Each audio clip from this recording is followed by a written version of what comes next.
Some of the proposals to address reparations include policies like the state issuing a formal apology for historically discriminatory actions, creating a new state agency to oversee reparations, and restitution for property seized through eminent domain. However, many questions remain as to how this can be accomplished, as the state faces a massive budget deficit. I am joined by pastor and community activist Ralph Anthony, also Ron Littlejohn Sr., who is a community leader, and Dee Slade, executive director of the African American Network of Kern County. And each of us are going to get into this topic as reparations is truly at the forefront here and throughout the state. My first question for all of you, and feel free to join in, is do you believe, in your opinion, that reparations is truly the answer to correcting the past wrongs in the state of California? Yes, I know no other procedure, policy, action that has been entered into the records of our government other than using the word reparation. I'll just say there is a need for restorative justice for the wrong, the outcomes that are present today, as some were then back 1800s, the beginning of slavery, and the attempt to repair by good-minded people and that put their lives on the line to bring about a change. Anybody else want to join in on this? Do you really believe that reparations is the answer for correcting historic wrongs? I believe reparations is part of that correction, because in 1865, during the era of our President Abraham Lincoln, especially after emancipation and after Civil War, 40 acres and a mule, that was the first reparations.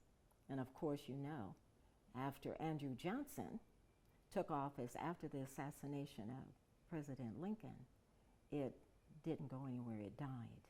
And so here we are in 2020, the 21st century, still talking about reparations for the enslaved, the descendants of those who came before us, and many groups, not to turn negative towards them, but there was reparation for many immigrants that came to this country.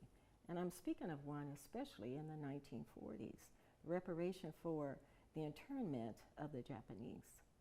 But you see, that was so easy to do because it was not a long time, and it was a short time, and it was a small group of individuals. This is a larger group of representatives, generations of generations. When I was born, my great-grandmother was alive, who was a slave child. So you see, it has to start from the 1800s all the way to 2024. So it is part of it, but what's more important to me personally is that we have access to help, that we have access to building our wealth. We have access to employment. We have access to a fair and impartial education. These are the things that I look for as part of that reparation. Money should come later, but how much?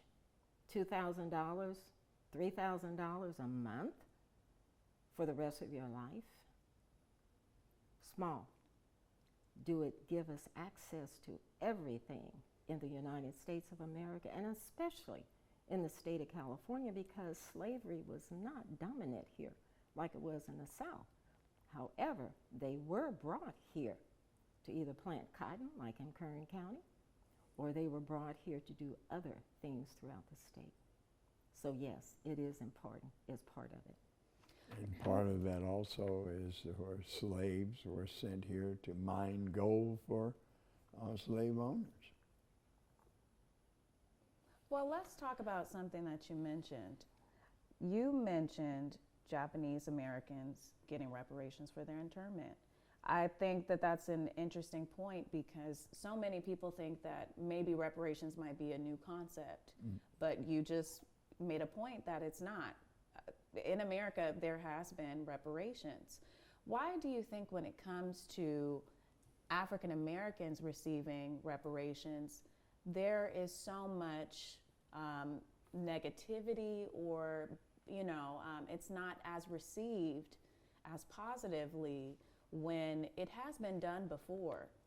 I think one of the things that happened, the fact that slaves didn't get a status of being a citizen. All of a sudden, they were non-citizens, so they weren't counted, weren't even thought about when it come to even new regulations, new rules, and then people start to think, well, you're giving them something that they don't deserve. And so all of a sudden you have that conversation. And then with the idea that all the history has been taken out of schools and taken off the books, it makes it easier for people to think that we didn't count. So that's one of the reasons. And I think what Dee said about some of the other things she included makes a difference too, So do you think people may think African Americans don't deserve to get restitution in a cash payment format? Well, that's part of the ignorance that has to be discussed. When you face certain tragedies and you face certain teachings based upon false concept, there is confusion that goes on. And that's why we should know that to know the truth shall set you free. And if we discuss the truth of the nature of things, no matter how tragic it was, that's an opening of renewal and the possibility of correcting or repairing damage done based upon false concepts of value of human being. Anytime you devalue a human being, you're in dangerous waters and you need to be rescued out of that. I want to talk about the billion-dollar budget deficit. I mean, California is dealing with a $38 billion budget deficit. And we're going to constantly hear that. We're going to constantly hear that when they talk about reparations. It's just the truth. Do you think that that will affect the state actually considering setting aside some money to fund proposals when considering reparations? That is already in, as of June last year, 2023, the Reparations Task Committee turned in their report. So there are a few dollars that have been moved or possibly in play. But what I want to get across to individuals, it's not about cash money. It's about access. Yeah. Sometimes people don't want you to give them a handout, but give them a hand up, so we can have access without prejudice. There are many individuals who are very prejudiced towards the African, period, not understanding the country called Africa and the continent rather called Africa, and the many countries that are embedded in Africa, and that from those countries the slaves came, and those slaves came with tools. They came with their magic, so to speak, in building and agriculture and you name it, creating the gamma electric cell that's in our phone today, cell phone, by an African American born man who was born of a slave. Everything in the United States and in the world around you, an African American slave created. Even the microphone. People don't know and understand the contributions that have been made, and no money was paid. And some individuals who are probably of the South believe that we were repaid because we lived on the plantation and we were taken care of, so to speak. But they have to understand the slaves have never had a big opportunity to be independent, because when they were shipped to this country, they were independent. And they came from higher thinking than what today and the past United States Americans think of the African American born. Do you think the state has a way to find some funding? Maybe they're just not looking to do so. Yeah, I think so. And also, one way to help is like Ralph is saying, that find ways to, in employment, schooling. There's a lot of African Americans that need schooling, but everybody puts such a high way of them getting into school. I know I took, when I was trying to get a job at an oil company, I had to take a test. To me, it was like a university student's test. I had to go through it, I passed it, but then they had to come back later to reduce it so other people could take it and make it. So things like that, it doesn't seem like a big thing, but there's a way, like Ralph says, systemic segregation. It's one of those things that you can do anything because nobody's going to find out about it, but at the same time, you keep pushing people farther and farther away. So if you give somebody a lot of money, that's not going to solve the problem. In other words, if they can't, like the saying says, give a man a fish, he'll eat one day, but you teach him how to fish, he can have a lifestyle, a lifetime. And that's the thing that I think is one of the things that goes on, opening up the way that people can be able to support themselves, and the state don't have to be getting into it, because every time you mention a certain amount of money, all the flags go up, everybody gets upset, and they don't really realize what it's all about. They just get upset because they think the state is giving away money to people they think don't deserve it, Absolutely. If money isn't fully the answer, the state has thought, maybe an apology is what is needed, and maybe restitution for property seized through eminent domain. Do you believe that, going through that kind of route is the solution? Again, go ahead. Go ahead. That's just part Thank you. of it. Part of it. Apologizing without action is Nothing.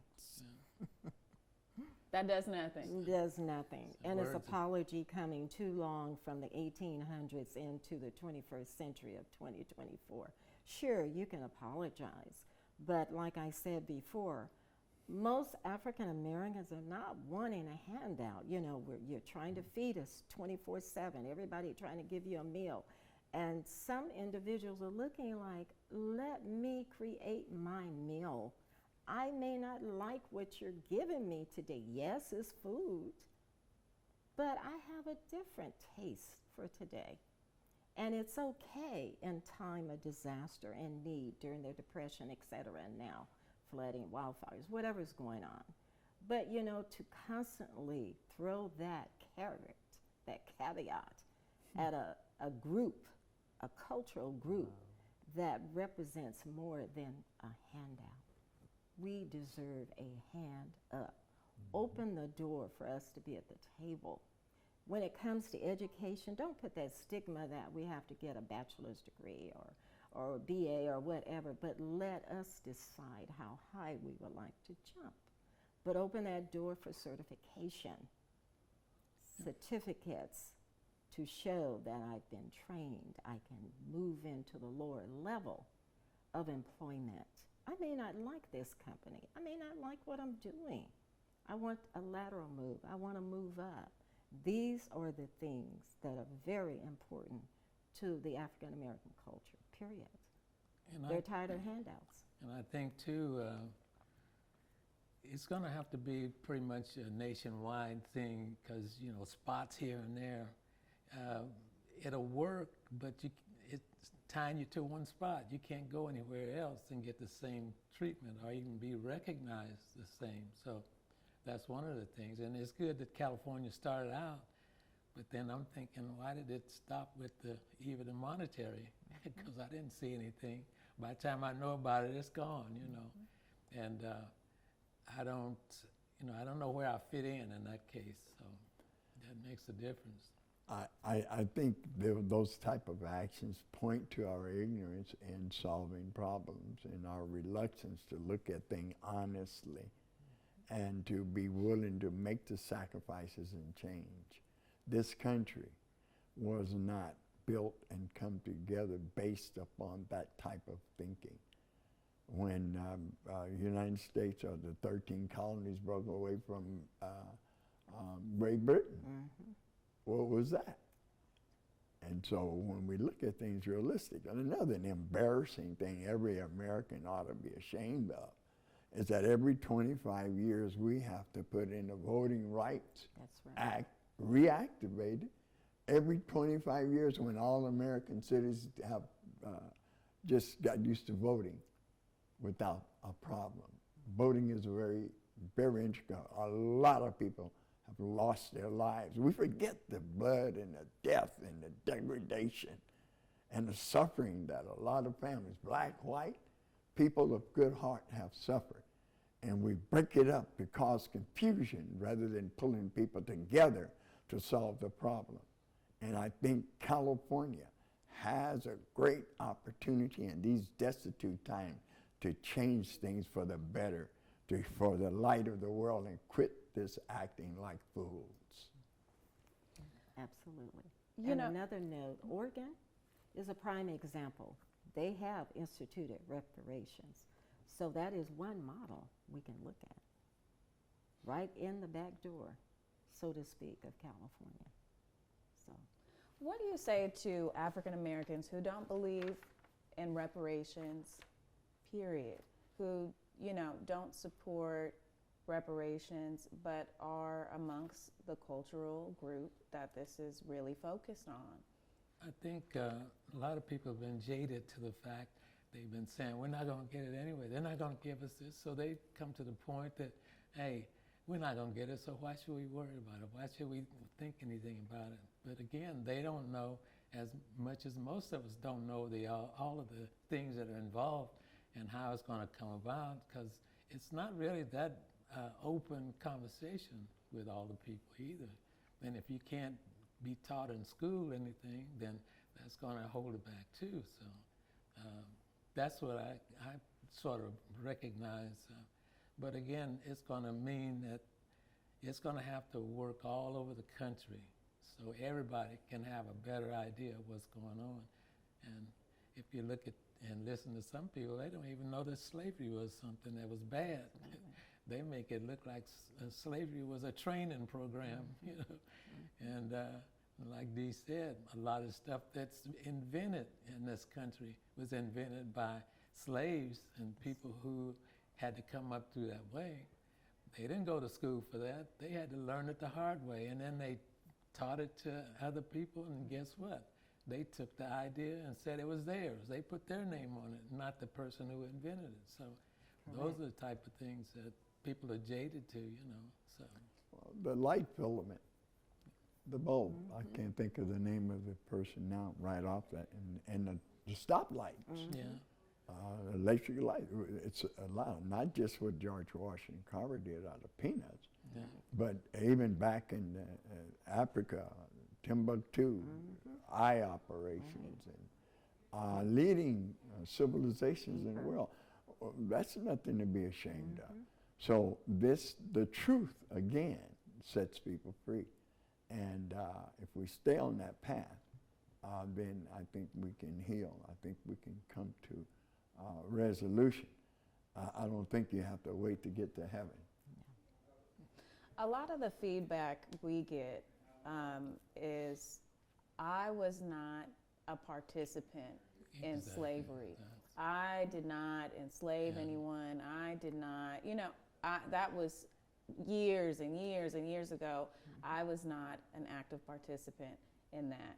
What do you say to anyone who does make that position and says, that wasn't me, you know, why should I have to, you know, pay or apologize for something I did not participate in? If you listen to those people and ask them, were you a part of putting the Japanese in internment camps?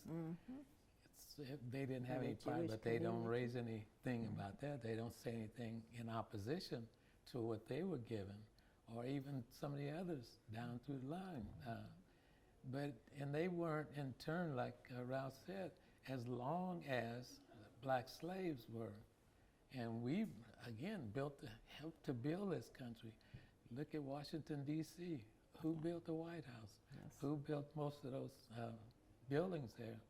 That was slave labor. They didn't get paid, not paid at all. So some people still need to be paid, and maybe the descendants of those people should be the benefits of that, you know. And it doesn't matter that you are individuals who are saying, it's not my fault, I wasn't around.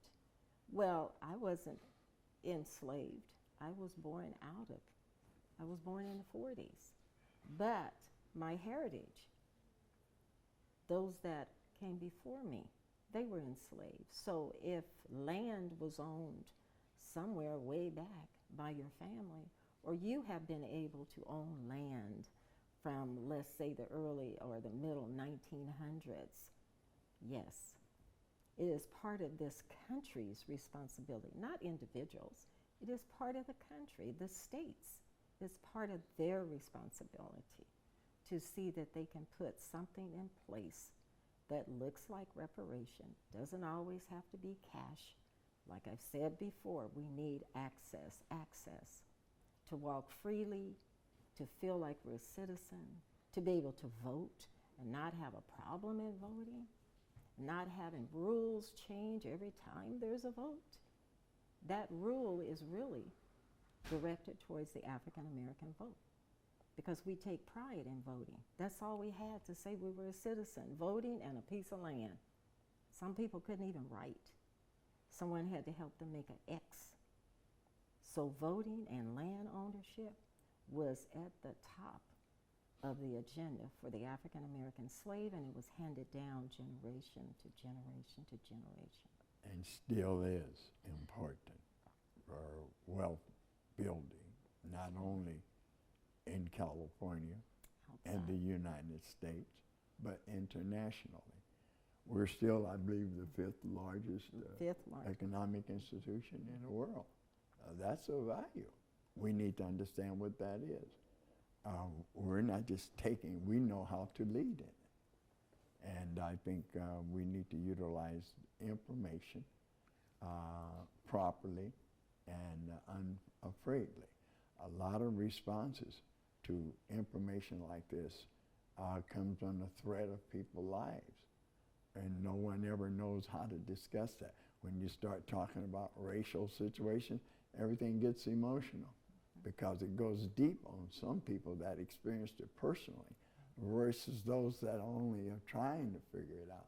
It didn't happen to me, how can I relate to it? Well, learn what it is from someone that has. Whether it makes you feel good or bad is good, so you can be convicted to do the right thing. Don't live a lie. You can't be free lying.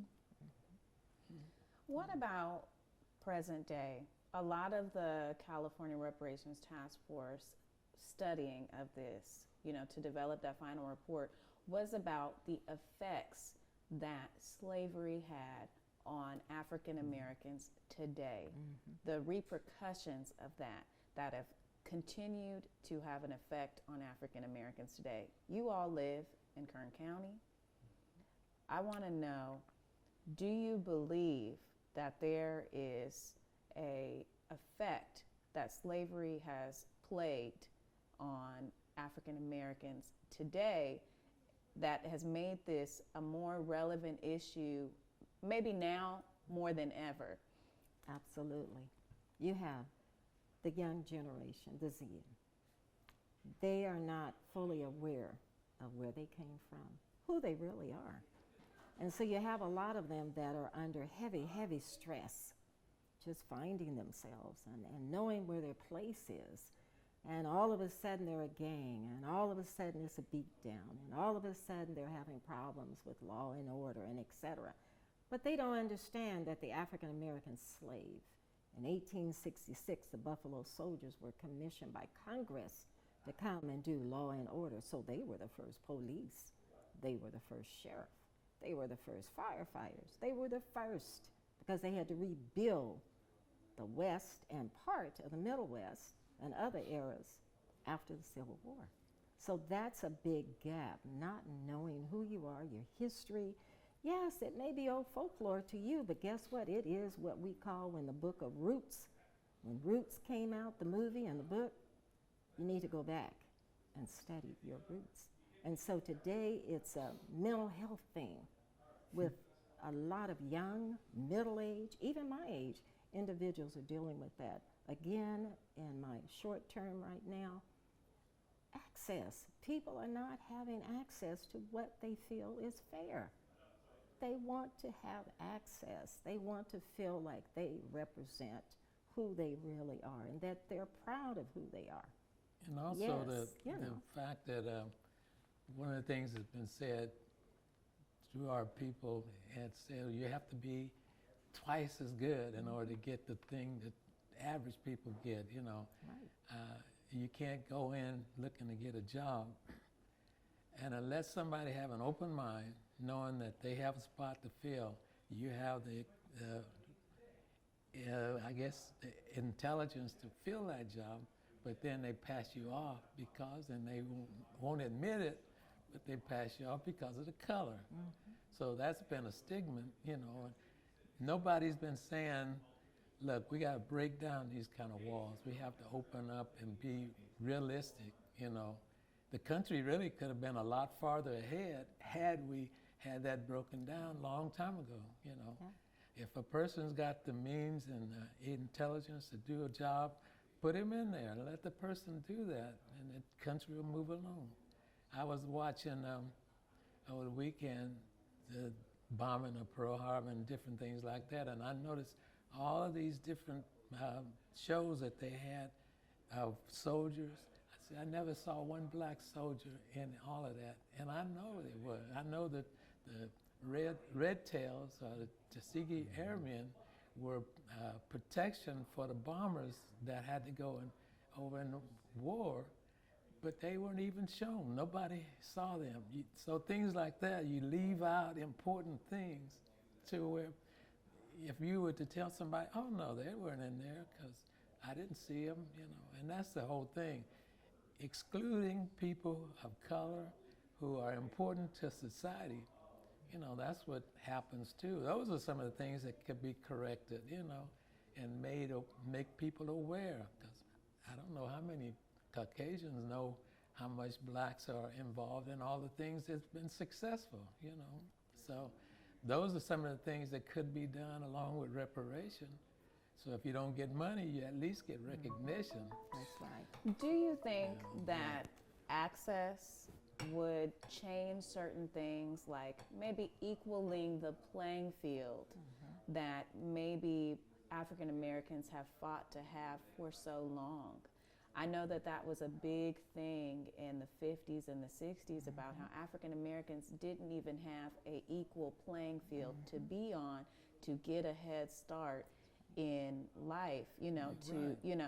Do you think that access is going to equal the playing field? And you all have mentioned cash payments is not necessary for, you know, in your opinion, but don't you believe that access could, you know, restitution in a cash payment form could, you know, be provided with some sort of, you know, doesn't that kind of give you access? To be realistic with you, you got to spend the money in the right places to make it work. So it's just a matter of applying it with an open mind and understanding. When people oppose a payment, that's not realistic. In order for a household, we're a community, we're a nation of families. And to run a family requires access. And money spent within a family, spent within a community, turns over. And people in the community benefit from it, and people in the larger community benefit. That's why we have international entities now, because we depend upon each other that have value and gift and talent and the gifts God has given us. So when we make that available to the whole wide world, whether it's abused or not, that's what opens up. The mind, He made us very creative creatures, have imagination, we can do things that's beyond our understanding once we start applying that from a child. And when you start getting the proper training as children, it'll develop to be productive people and not people of ill dispute. Well, since the state has said no cash payments, aren't they essentially saying no access along with that? Well, yeah, it's political. Look, the world is in a mess because of politics. Right. People have to rise up beyond that. Don't let your politician misrepresent you. Talk to them, get them in the right frame. Reparations, that's you and I talking. We have to talk to them too. And fear is a use of people that of power. So you know, those type of things have to be overcome. And God, we're overcomers when we follow the truth. That's why I keep going back to the truth. You want to be set free? Live the truth. Reparations also with the policies and politicians and et cetera. I think a lot of time people think when they elect an individual, it's like God. And they expect that individual, whatever they're saying on the platform, moving towards being elected, that this is what's going to happen. But you see, we have to come out of the box and look at the mirror of that. That is from the beginning, back in the time of Egypt, as we speak of the Bible, on up to now, 2024. So you have to come out of the box and understand policy and politics. A man was led to the cross, and I'm not going to get deep into that. Politics, policy, fear. And so we live in a world, for whatever reason, is fearful. Fearful of each other. No pride in knowing who each person represents. Why one was baked a little longer in the oven and one wasn't.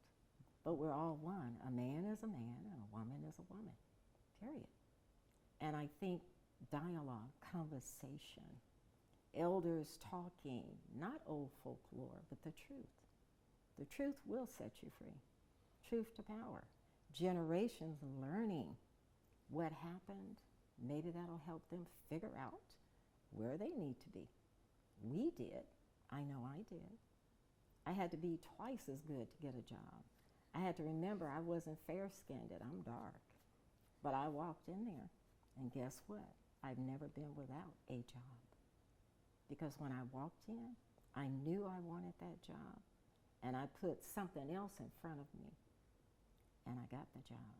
So these are the lessons that this culture has passed down through centuries and centuries, and as long as there's generations of African Americans that have been born and are being born, it will continue to be passed down.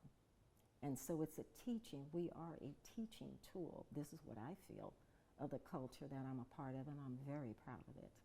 We are a teaching tool to the world. Because guess what? From the Moors who came before Christ, you have to study them. They were in Europe. And after they faded out, guess what? 1619. And so we are still part of that history and will continue to be that history. So injustice anywhere is injustice everywhere. Injustice weakens an individual. Injustice weakens families. Injustice weakens cities. Injustice weakens states. Injustice weakens municipalities, no matter what it is. So we need justice. And reparations is just one of the ways of trying to get reparative justice. My final question for you all is, do you believe you will see reparations in the state of California in your lifetime? And I would like to hear from each of you. But do you believe that you will see reparations in your lifetime in the state of California? I think so, but it's going to take the press. It was difficult to believe that we would have had a black president in the United States. it shocked everyone. Not maybe some knew, maybe some didn't, but that was proper politics. But also there were improper things that took place, and we have to learn to balance those things and pursue truth, justice, reconciliation, restoration, fruits of the Spirit. Sneak that in. So your question is again? Do you believe that you'll see reparations in your lifetime in the state of California? Well, first thing, I'd like to see my grandkids grow up. I'd like to see my children continue to grow. And it could be, sometimes we've seen this happen. Some things look like it's taken forever. Then all of a sudden look like somebody stepped on the gas and it went pretty fast and it came about fast. So just like Ralph was talking about with the president, I don't think we ever thought that would happen. In fact, I'll go back to one that's local. When I was in high school, you know, I didn't take the college prep classes, but I never thought there would be a university in Bakersfield. So that just shows you, by the time I got out of school, and then all of a sudden here comes Cal State Bakersfield. So it's something that you don't imagine until you see things taking shape. And some things happen in spite of you. But I think reparation is possible if everybody look at it and get together on it. You know, some people are against it because they don't want certain people to have money. They think that getting this kind of money is not going to help anything. But they don't realize it's not helping in the sense that they think they're just going to get rich. It's just showing that they apologizing in a way with something. You know, you apologize,